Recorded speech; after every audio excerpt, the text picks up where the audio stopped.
Kailash sir നിനക്ക് വേണ്ടി കഷ്ടപ്പെടുന്നത് കണ്ടിട്ട് സഹിക്കാൻ വയ്യാതായപ്പോഴാ ഞാൻ അങ്ങനെ പറഞ്ഞു പോയത്. നമ്മൾ പ്രേമിക്കാതിരിക്കുന്നായിരുന്നു നല്ലതെന്ന് പ്രിയഞ്ചേട്ടൻ പറഞ്ഞില്ലേ?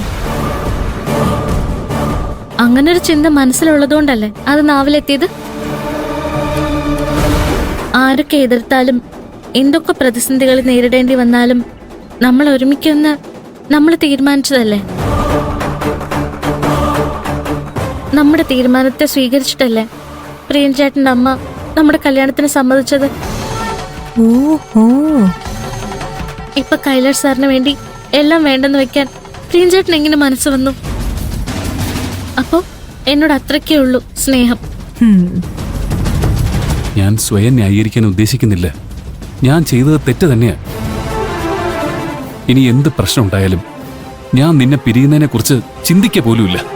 ആന്റി, ഇതെന്റെ വാക്കാ. എന്താ പോരെ? ഞാനും ഒരിക്കലും പ്രിയഞ്ചേട്ടനെ വിട്ടു പോയില്ല. ഓ, വാക്കാണല്ലോ. എന്നാ വാ.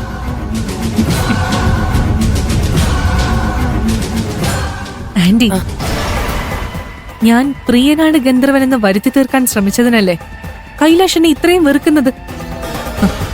ഇപ്പോ ഗന്ധർവൻ പ്രിയൻ തന്നെയായിരുന്നു എന്ന് അറിയുമ്പോ എനിക്കവനെ കൊല്ലാനുള്ള ദേഷ്യം വരുന്നുണ്ട്. ഇപ്പൊ തന്നെ ഇവരെ കുറിച്ച് കൈലാഷിനെ അറിയിക്കണം ആന്റി. എന്നാലേ കൈലാഷിനെ നമുക്ക് തിരിച്ചു കിട്ടൂ. മുക്ത, നിക്ക്. ഇത്രയൊക്കെ അറിഞ്ഞിട്ട് ഞാൻ മിണ്ടാതെ നിക്കണമെന്നാണോ? അങ്ങനെ ഞാൻ പറഞ്ഞില്ലല്ലോ. എടുത്ത് ചാടരുതെന്നേ പറഞ്ഞുള്ളൂ. സ്വാമി പറഞ്ഞത് നീയും കേട്ടതല്ലേ? നമ്മൾ അവൾക്കെതിരെ എന്ത് പറഞ്ഞാലും കൈലാഷ് അത് വിശ്വസിക്കില്ല. പോരാത്തേന് നമ്മൾ ഇതിനു മുമ്പ് പ്രിയനാണ് ഗന്ധർവനെന്ന് തെളിയിക്കാൻ ശ്രമിച്ചിട്ട് പരാജയപ്പെട്ടതുമാണ്. അതുകൊണ്ട് കൈലാഷിന്റെ വഴിക്ക് പോയി അവനെ പാർവതി ഒരു വഞ്ചകിയാണെന്ന് മനസ്സിലാക്കിപ്പിക്കാനേ നമ്മളെ കൊണ്ട് നിവർത്തിയുള്ളൂ. കൈലാഷ് നമ്മളെ എങ്ങനെ വിശ്വസിക്കാനാ ആന്റി? അതിന് പറ്റിയ ഒരു വഴി ദൈവമായിട്ട് തന്നെ എനിക്ക് കാണിച്ചു തന്നു. ഗന്ധർവൻ പ്രിയനാണെന്ന് മനസ്സിലാക്കിയ സ്ഥിതിക്ക് ഇനി എന്ത് ചെയ്യണമെന്ന് എനിക്കറിയാം. ആന്റി, സ്വാമി പറഞ്ഞതുപോലെ ഒന്നും നടക്കാൻ പോകുന്നില്ല. കൈലാഷിനെ കല്യാണം കഴിക്കാൻ പോകുന്നതേ ഞാനായിരിക്കും. വിധിയേക്കാൾ വലുത് എന്റെ ചതിയാണെന്ന് ഞാൻ കാണിച്ചു കൊടുക്കാം. നീയാണ് എന്റെ മരുമകളാവാൻ പോകുന്നതെന്ന് ഞാൻ തീരുമാനിച്ചു കഴിഞ്ഞു. നീ ധൈര്യമായിട്ട് ഹോസ്റ്റലിലേക്ക് പോക്കോ. എനിക്ക് ഒരു ചെറിയ ജോലി കൂടി ബാക്കിയുണ്ട്. ഞാൻ വൈകിട്ട് വിളിക്കാം. ഞാൻ വേണമെങ്കിൽ കൂടെ നിൽക്കേണ്ടി. സാരമില്ല, ഇത് ഞാൻ ഒറ്റയ്ക്ക് ചെയ്യേണ്ട കാര്യ. നീ ചെല്ല്.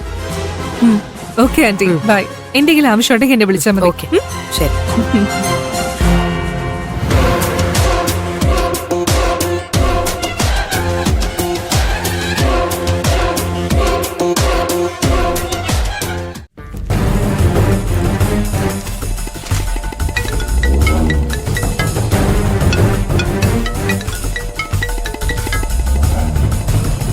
എന്താ സീതെ? കൈലാഷ് എവിടെ താമസിക്കുന്നത്? നീ എന്തിനാ അത് അന്വേഷിക്കുന്നത്? അവിടെയും ചെന്ന് പ്രശ്നം ഉണ്ടാക്കാനാണോ? എനിക്ക് അങ്ങനെ ഒരു ഉദ്ദേശവും ഇല്ല. ഞാനിപ്പോ ജോത്സ്യനുമായിട്ട് സംസാരിച്ചതേ ഉള്ളൂ. നിങ്ങൾ പറഞ്ഞു തന്നെയാ അദ്ദേഹം പറഞ്ഞത്. ഞാൻ കുറച്ച് ക്ഷമ കാണിച്ച എല്ലാ പ്രശ്നങ്ങളും അവസാനിക്കുന്ന അദ്ദേഹം പറഞ്ഞത്. നിങ്ങളൊന്ന് എന്നെ അവന്റെ അടുത്തേക്ക് കൂട്ടിക്കൊണ്ടു പോയാ മതി. അവനോട് ക്ഷമ ചോദിച്ച് ഞാൻ തിരിച്ച് വീട്ടിലേക്ക് കൂട്ടിക്കൊണ്ടു വന്നോളാം. എന്തോ ഒന്നും മിണ്ടാത്തെ? അല്ല, ഇത് ഞാൻ പറഞ്ഞപ്പോഴേ നീ കേട്ടിരുന്നെങ്കിൽ കൈലാഷ് നമ്മുടെ വീട്ടിൽ നിന്ന് ഇറങ്ങിപ്പോകേണ്ട അവസ്ഥ പോലും ഉണ്ടാകില്ലായിരുന്നു. ശരി, ഇപ്പോഴെങ്കിലും നീ തെറ്റിദ്ധരുത്താൻ തയ്യാറായല്ലോ, അത് മതി.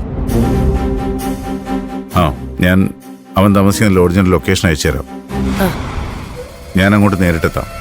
നമുക്ക് കൈലാഷിനോട് ഒരുമിച്ച് സംസാരിക്കാം. ശരി.